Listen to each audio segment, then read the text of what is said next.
నోట్లో ముద్ద పెట్టి తిననీయకుండా మింగనీయకుండా ఏడిపించడం ఎట్లా అనేటువంటిది అమెరికాకి చేతనైందిగా మరి ఎవరికి తెలియదు. పన్నూన్ అనేటువంటి వాడు ఖలిస్తానీ తీవ్రవాది, భారత్ను ముక్కలు చేయాలనుకునేవాడు, అమెరికాలో ఉండి భారత్లో క్రికెట్ స్టేడియాలను ధ్వంసం చేస్తా, ప్రధానమంత్రిని చంపేస్తా, ఎర్రకోట స్వాధీనం చేసుకుంటాం అంటూ వార్నింగ్లు ఇస్తూ ఉంటాడు.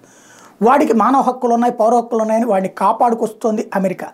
ఒకప్పుడు ఆఫ్ఘనిస్తాన్లోని తాలిబాన్లను ప్రోత్సహించినట్టు, లష్కరే తోయిబా, జైషే మహమ్మద్ను ప్రోత్సహించినట్టు అదేవిధంగా ఇప్పుడు వాడిని కాపాడుకొస్తుంది, వాడిని ప్రోత్సహించుకుంటూ వస్తుంది. వాడిని లేపేయడానికి భారతదేశం ఏర్పాటు చేసినటువంటి స్పెషల్ టీం వాళ్ళు ఎవరో ప్లాన్ చేస్తే దానికి నిఖిల్ గుప్తా అనేటువంటి వ్యాపారస్తుడు ఈ ప్లాన్కి సూత్రధారి అంటూ అతన్ని చెక్ రిపబ్లిక్లో అరెస్ట్ చేశారు.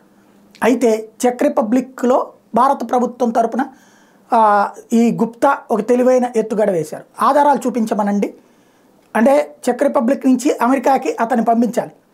అక్కడ పంపించాలంటే ముందు నాకు ఆధారాలు చూపించండి అని అడిగాడు. ఆధారాలు ఇవ్వదట అమెరికా, కానీ మాకు పంపించేయండి అని అడుగుతోంది చెక్ రిపబ్లిక్ కోర్టుని.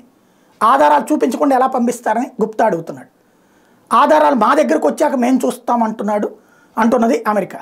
వాళ్ళ దగ్గరకు వచ్చాక ఎట్లా చూస్తారు, మీరు కదా నమ్మాల్సింది, వాళ్ళ దేశంలోకి వెళ్ళక వాళ్ళు ఎట్లా నమ్ముతామంటున్నాడు. అంటే ఏది ఆకు ఒక్కతో నువ్వు ఒకటి అంటే పోక చెక్కతో రెండు అంట అన్నటువంటి చందంగా అమెరికా కూడా ఒక డబుల్ గేమ్ ఆడుతున్నాడు, దానికి ఇండియా మరొక డబుల్ గేమ్ ఆడుతుంది.